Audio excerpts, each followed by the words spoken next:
Okay, good afternoon, everybody. A packed room today. Thank you all for coming. President Trump is making America affordable again through his proven economic formula of powerful tariffs, fair trade deals, massive middle-class tax cuts, energy dominance, and aggressive deregulation. The overwhelmingly positive economic data released this week underscores the significant progress the president has already delivered. Tuesday's CPI report marked the latest confirmation that President Trump has defeated Joe Biden's inflation crisis. Since President Trump took office, core CPI has increased at just a 2.4% annualized rate, substantially lower than the 3.3% annual rate inherited from the Biden administration last January. Importantly, as inflation cools, Americans' wages are rising, giving the American people more purchasing power. And with what is likely going to be a record-breaking tax refund season in the next couple of weeks, the American people will be reaping the rewards of the massive tax cuts that were signed into law by the president. Thanks to President Trump's signing of no tax on tips, overtime, Social Security, boosting the child tax credit, and locking in the 2017 Trump tax cuts, independent estimates project the average American tax filer could expect up to an extra $1,000 bump to their tax refund next year. This is going to be a helpful boost to working families who are making ends meet. On the energy front, the national average price for a gallon of regular gas this week fell to its lowest level in 5 years, thanks to President Trump's drill baby drill agenda. According to Gas Buddy, the average price for regular gas on Monday was below $3 per gallon in 43 states, below $2.75 per gallon in 30 states, and at or below $2.50 per gallon in 17 states. In fact, gas prices were below $2 a gallon at stations in at least 19 states. Don't forget, this was unheard of just a couple of short years ago. Overall, drivers are projected to spend $11 billion less at the gas pump this year than they did last year, resulting in hundreds of dollars in critical savings for the average American family. We're also seeing the housing market rebound as borrowing costs ease and income growth outpaces home price gains. According to a new report also released this week from the National Association of Realtors, existing home sales in December rose to their fastest pace in 3 years. To further improve housing affordability, President Trump has recently announced and directed Fannie and Freddie to purchase $200 billion worth of mortgage bonds. As a result of these actions, mortgage rates have fallen to their lowest level in years. As of last Friday, rates for the average 30-year mortgage are down more than 1 full percentage point. Because of these significant declines, monthly housing payments are now at their lowest level in 2 years, and we expect this decrease to continue. As someone who was enormously successful in real estate, President Trump understands that owning a home is about more than just having a physical asset. It's about empowering young people to stake their claim in the American dream. It's about giving newlyweds a place to make their own and start a family. It's about promoting the spirit of hard work, determination, and yes, the rugged individualism that has made America the greatest country in the history of the world. President Trump knows America is strongest when it's a nation of owners, not renters, and he is determined to unlock that opportunity for as many Americans as possible. That's why he will outline additional housing initiatives during his major speech in Davos next week, and we look forward to seeing many of you there. Finally, this morning, President Trump unveiled a healthcare plan for America called the Great Healthcare Plan, and a video message detailing his solutions to lower costs for all Americans and significantly improve our healthcare system. The Great Healthcare Plan will accomplish this through 4 common sense pillars. Number 1, permanently lowering prescription drug prices. Congress can get this done by codifying President Trump's historic Most Favored Nation initiatives into law to guarantee Americans the same low prices for prescription drugs that people in other countries around the world pay. Additionally, by increasing consumer choice by making more verified, safe pharmaceutical drugs available for over-the-counter purchases.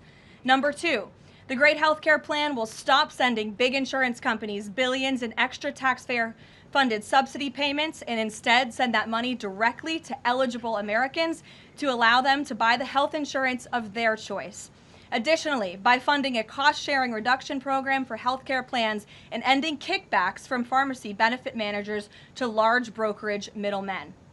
Number 3, the Great Healthcare Plan will maximize price transparency by requiring any healthcare provider or insurer who accepts either Medicare or Medicaid to publicly and prominently post their pricing and fees to avoid surprise medical bills. This is an incredibly popular policy that has been bipartisan for many years, and President Trump is officially and firmly calling on Congress to get it done. And number 4, holds big insurance companies accountable by requiring them to publish rate and coverage comparisons up front on their websites in plain English so consumers and everyday Americans can make the best purchasing decisions for them and their families. These are common sense actions that make up President Trump's great healthcare plan, and they represent the most comprehensive and bold agenda to lower healthcare costs to have ever been considered by the federal government. Congress should immediately take up President Trump's plan and pass it into law. For Americans watching at home, you can visit greathealthcare.gov right now for more information on the Great Healthcare Plan. And with that, we will open it up to questions. In our new media seat today, we have a familiar face, Riley Gaines. I'm surprised it took us a year to get you here, but I'm very happy to see you. I know you have a new podcast, The Riley Gaines Show. And so thank you. And you brought a beautiful baby and your lovely husband, too. So thank you so much for joining. And why don't you kick us off? Absolutely. Well, thank you. First and foremost, congratulations to you. Being a girl mom will change your life in the best way possible. So excited you get to shop all the pink and the frilly and the bows. I was in Washington, D.C. earlier this week for the Supreme Court case. There were 2 arguments that were heard surrounding sex-based rights and if it's constitutional for states to pass laws that ultimately protect those rights for women. If the Supreme Court rules as anticipated in favor of maintaining these sex-based rights, is the administration prepared to take action against the states? I believe at this point it's 23 states that don't have those protections for women? Absolutely. And as you know, Riley, the administration already has done so. We've taken action in a number of fronts against these states who are failing to uphold the president's executive orders in this administration's policy of simply protecting women in women's sports and in women's private spaces. We've gone to the mat with large universities in this country as well to try to fight for what's fair and what's just for women and girls across the country. So I know you were at the arguments. I listened to them myself as a woman and as a former athlete, and I think the president speaks on common sense on this issue, that women's sports and private spaces should be protected, and that there are 2 genders, there are 2 sexes. That is not something we should be afraid to say in this country. And I think, frankly, it was quite alarming to not only hear a couple of justices gravel over that basic, fundamental, biological fact that men and women are different but inherently equal, but we are certainly different, and women deserve such rights. We hope and expect that the Supreme Court will rule in the right way on this matter. Thank you. Gabe. Caroline, thank you very much. A lot to talk about. Sure. Isn't there always a lot to talk about? What can you share about the president's meeting with Maria Corina Machado? Is it underway? What can you share about that? And then also, the president said yesterday that Delcy Rodriguez was, quote, a terrific person. Does the president trust the remaining members of the Maduro regime? I will say, to your first question, the meeting was about to begin as I was stepping out of the Oval Office moments ago, so my understanding is that it's underway right now. I know the president was looking forward to this meeting, and he's was expecting it to be a good and positive discussion with Ms. Machado, who is really a remarkable and brave voice for many of the people of Venezuela. So the president looks forward to obviously talking to her about the realities on the ground in the country and what is taking place. As for Ms. Rodriguez, the president did speak with her directly this week. As you know, he revealed that to all of you yesterday. And Secretary Rubio and the administration have been in constant communication with Ms. Rodriguez and other members of the interim government in Venezuela. They have been extremely cooperative. They have thus far met all of the demands and requests of the United States and of the president.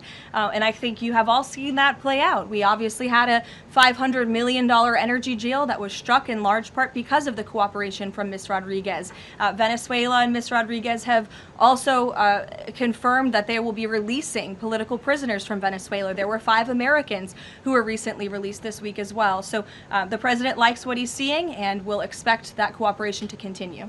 And regarding the investigation into the leak that the president referenced yesterday, what is the administration's position on the Washington Post reporter? The Post has reported that she was told that she is not a target of the investigation.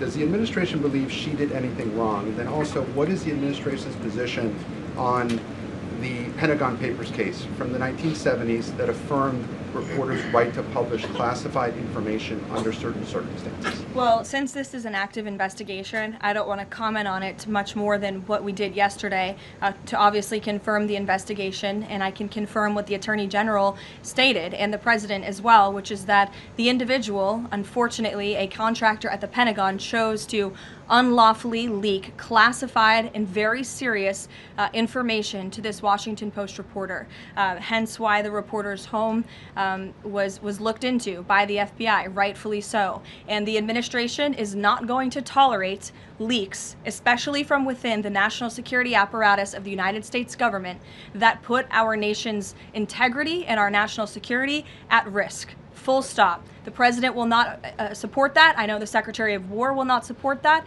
and it will not stand. And legal action will be taken against anyone, whether it's a member of the press or whether it's an employee for a federal agency who breaks the law. If you break the law and if you endanger our men and women in uniform, you are going to be held accountable, period, full stop. But Jackie.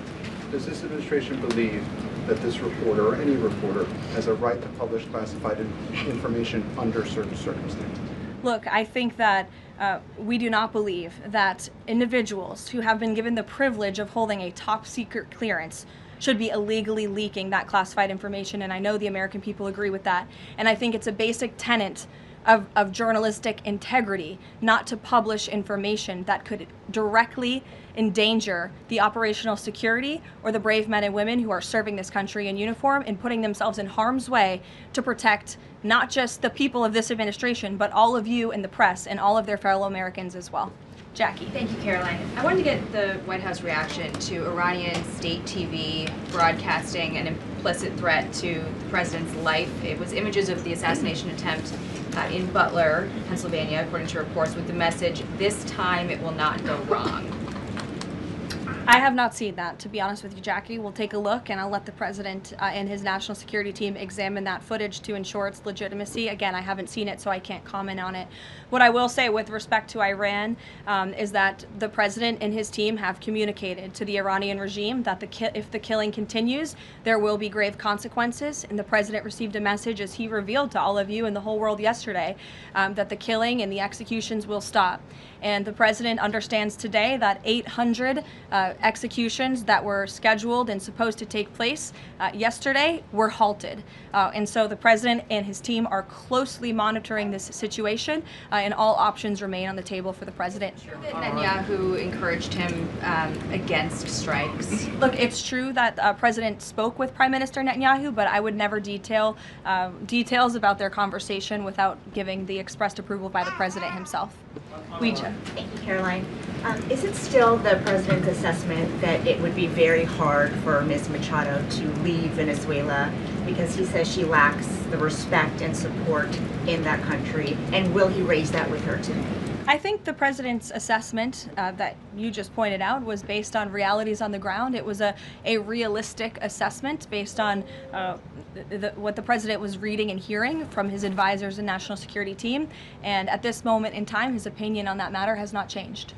He has also said that he would like there to be elections in Venezuela when the time is right. That's right. Do you have any update on when that might be? And is he committed to a transition to democracy for Venezuela? Yes, and he is also committed to hopefully seeing elections in Venezuela one day, but I don't have an updated timetable for you today. Reagan in the back. Thanks, Caroline. I have a question for you on Minnesota and then also Venezuela. Sure. President Trump threatened invoking the Insurrection Act today in a Truth Social post. I'm wondering what his tipping point is. Like, what would it take for him to invoke the Insurrection Act? Look, that's only a question, frankly, Reagan, the president can answer. But the Insurrection Act is a tool at the president's disposal. As you know, it has been used sparingly, but it has been used by previous presidents in American history. And I think the president's Truth Social post spoke very loud and clear to Democrats across this country, elected officials who are using their platforms to encourage violence against federal law enforcement officers, who are encouraging left-wing agitators to unlawfully obstruct legitimate law enforcement operations. And if you talk to any law enforcement officer, no matter what level they work at, they want to be working with their counterparts, whether that's at the federal level or the federal authorities wanting to work with their counterparts at the state and local level. And it's truly shameful that now for more than a year, you've had elected Democrat governors and mayors who have basically held their state and local law enforcement hostage and told them, you cannot cooperate with federal law enforcement. Why? They cooperated under the Biden administration. It's because these Democrats are deranged in their hatred for President Trump, and they are holding their state and local law enforcement hostage as a result. And these Democrat mayors and governors are doing this over what? Over the lawful and legitimate law enforcement operations to remove violent criminals from the streets of Minnesota, from the streets of California, from the streets of New York, and from the streets of every state across this country. And you don't see these riots and this vandalism taking place in states like Florida. Why? Because you have a governor in that state who has empowered federal and local authorities to work together. And it's despicable what we're seeing from these Democrat politicians, especially in sanctuary states and cities across the country. Yesterday, Caroline. Go ahead, John. Oh, thank you so much. My question is, President Trump has talked twice in recent days, once at the Kennedy Center and then to Reuters again last night, about canceling the election. Why is he talking about this? I believe you're referring to the president's interview at Reuters last night. I was in that interview. It was a closed-door interview. Obviously, there was not audio or video. The president was simply joking. He was saying, we're doing such a great job. We're doing everything the American people thought. Maybe we should just keep rolling. But he was speaking facetiously. And then one more. Sure. On the labor secretary. She's under investigation. Has he spoken to her about this? I don't know if the president has spoken directly to the secretary. If they have, I'm unfamiliar with that conversation, but I have spoken to the president about that report regarding the secretary. He's aware of the internal investigation, and he stands by the secretary, and he thinks that she's doing a tremendous job at the Department of Labor on behalf of American workers. PBS, go ahead. You were mentioning a moment ago about working federal, state, local officials in Minneapolis. Governor Walz's office is saying today that he's trying to get a hold directly with the president. Have they spoken? And if they haven't, why haven't they spoken if there's a desire from Walz, as they're saying, to de-escalate what's happening there? I'm not sure if that's a genuine offer to speak with the president. I was with the president about 30 minutes ago, and they hadn't spoken at that point. Look, the president is always willing to answer the phone when people pick up and call. When there was another tragic shooting many months ago in Governor Walz's state, he spoke directly with the governor. But I would ask that the governor stops inciting the harassment and illegal obstruction of law enforcement in his state. All ICE and federal law enforcement are trying to do are remove people like this off of the streets of Governor Walz's city in Minneapolis and of his state in Minnesota.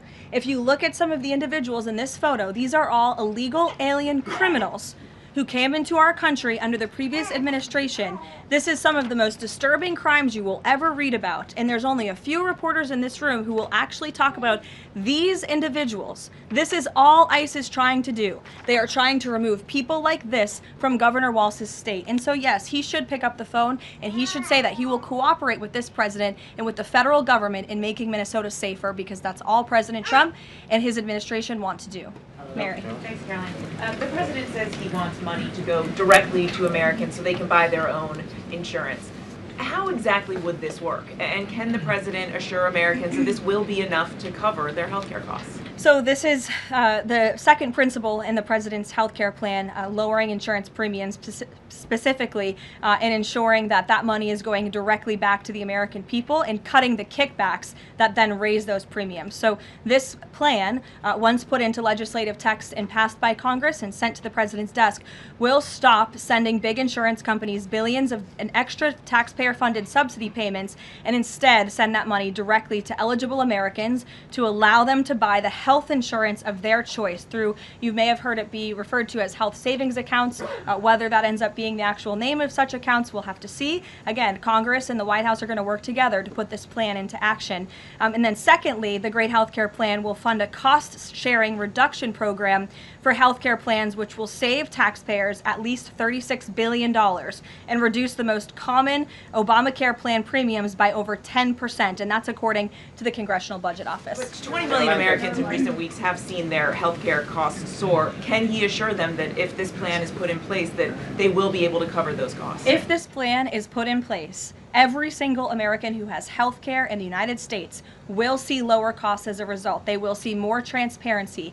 All of these proposals that are within the Great Healthcare Plan are incredibly popular with the American people, and they will impact everyone, not just a small fraction of those who are within the healthcare marketplace, but every single American will continue to see their costs go down. And I will note that they already are with respect to prescription drug prices. When you look at what the president has done with most favored nations, you've seen these big pharmaceutical companies in the Oval Office saying that this president and his team were nonstop, around the clock, pressuring us and negotiating with us to lower the cost of prescription drugs for Americans. And we are already seeing that to the tune, in some cases, of more than 500%. And that Trump RX website is something that the administration will be formally launching very soon, so Americans will have access to those lower costs of drugs. Josh. Thank you. The president has called on credit card companies to lower the cap rate to 10% effective the 20th next week.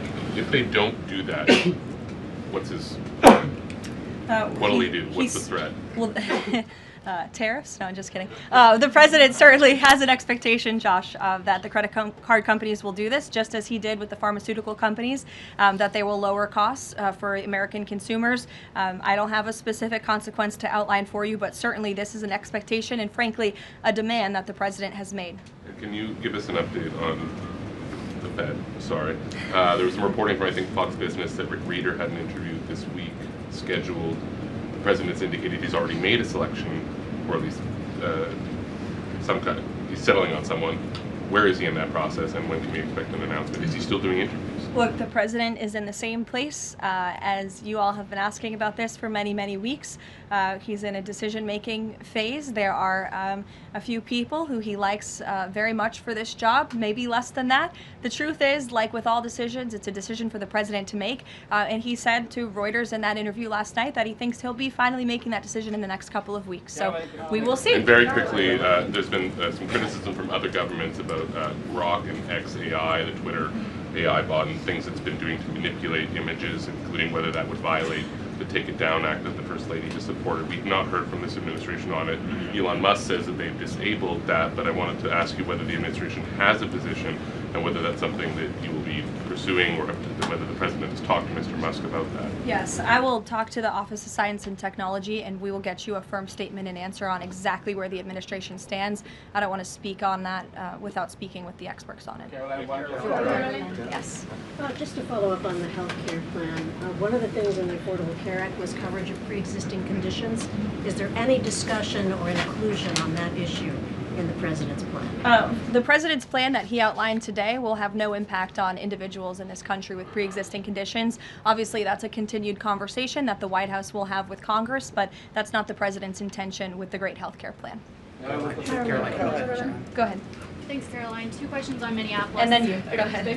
Thanks. 2 questions on Minneapolis, Sure. one on the ICE agent, the other on the rioting.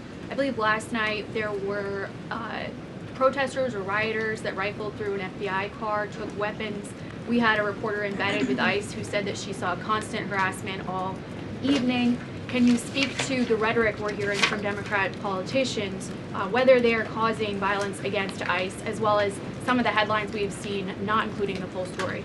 Yeah, I mean, to your first point, I think I've addressed that these Democrat governors and mayors in not just Minnesota, but in states across the country are essentially, they've referred to ICE agents who, again, are brave men and women. And I would encourage everyone in this room, and I would encourage Governor Walz and other Democrats who are demeaning law enforcement to sit down and have a cup of coffee with an ICE agent or a Border Patrol agent. These are great, patriotic men and women who have families, who put on the uniform every day and are following our nation's immigration laws at the direction of their bosses and again, at the direction of the law. They are simply trying to enforce the law.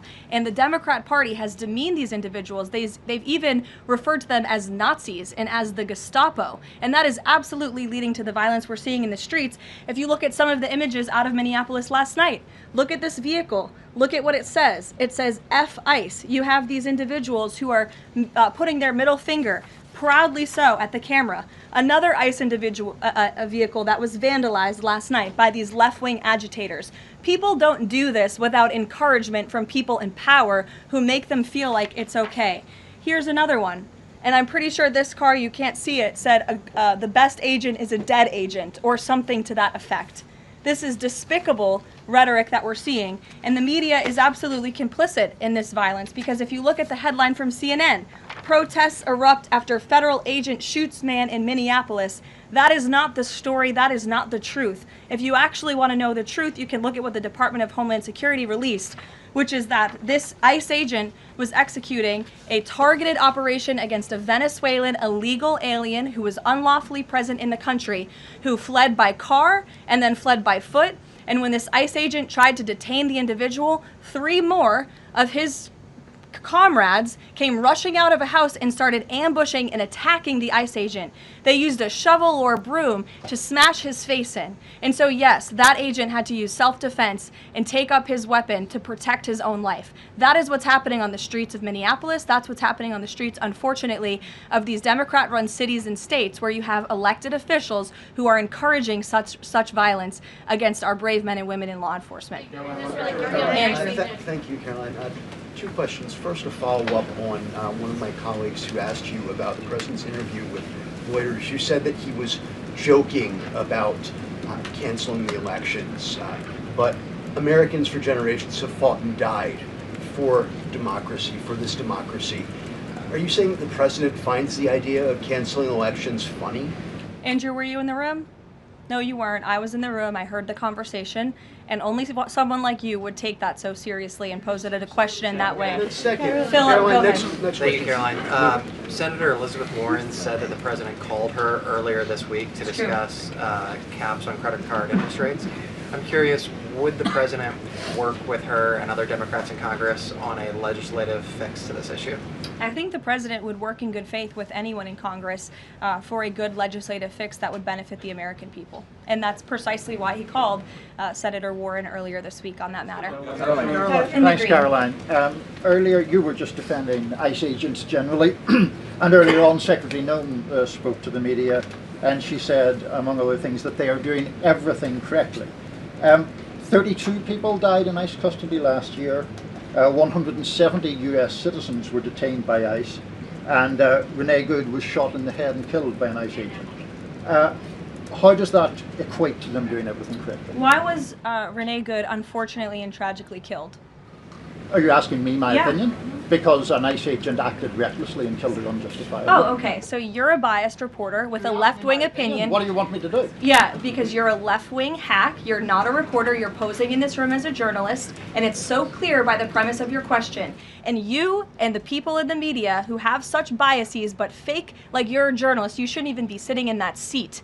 But you're pretending like you're a journalist, but you're a left-wing activist. And the question that you just raised and your answer proves your bias. You should be reporting on the facts. You should be reporting on the cases. Do you have the numbers of how many American citizens were killed at the hands of illegal aliens who ICE is trying to remove from this country? I bet you don't. I bet you didn't even read up on those stories. I bet you never even read about Laken Riley or Jocelyn Nungray or all of the innocent Americans who were killed at the hands of illegal aliens in this country. And the brave men and women of ICE are doing everything in their power to remove those heinous individuals and make our communities safer. And shame on people like you in the media who have a crooked view. and have a biased view and pretend like you're a real honest journalist. Kelly. Kelly. Two quick questions on Iran. I wanted to ask first, just if you can say, how close was the president to potentially launching strikes last night, and was it the Gulf states that convinced him not to do that, as some in the region there have said?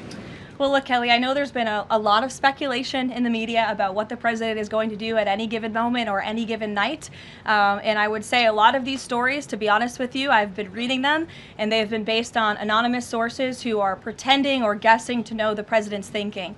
The truth is, only President Trump knows what he's going to do, and a very, very small team of advisors are read into his thinking on that. And as I just told you, he continues to closely monitor the situation on the ground in Iran. And as we saw yesterday, he had heard that the killings and executions would stop, and we have seen 800 people, their lives have been spared as a result of that. The president continues to closely monitor, but also keep all of his options on the table. Karoline, two separate questions. Sure. On the Machado meeting first, what is it that the president feels that he needs to hear from her or from the opposition party that he hadn't heard prior to today, or he wanted to hear in the meeting, to be able to convince him to commit to some sort of a timeline for elections? I'm not sure the president is going into such the meeting with expectations like you just laid out, Fran. I don't think he needs to hear anything from Ms. Machado. I think generally this is a meeting that the president was willing to take and willing to accept, to meet Ms. Machado in person and to just have a frank and positive discussion about what's taking place in Venezuela. That's all. And on the subject of Greenland, Jeff Landry, the president's special envoy for Greenland, wasn't in the White House meeting yesterday. Can you say why that was and what exactly the role he is playing in these conversations about acquiring Greenland? Well, the Vice President and the Secretary of State were present for that meeting, and the meeting, it was a productive meeting. It was a good meeting, and in that meeting, the two sides agreed to really establish a working group of individuals who will continue to have technical talks on the acquisition of Greenland. Those talks will take place, I'm told, every 2 to 3 weeks, so this is a conversation the administration intends to keep having with the Danes and with the respected delegation from Greenland. But the president has made his priority quite clear. He wants the United States to acquire Greenland. He thinks it's in our best national security to do that.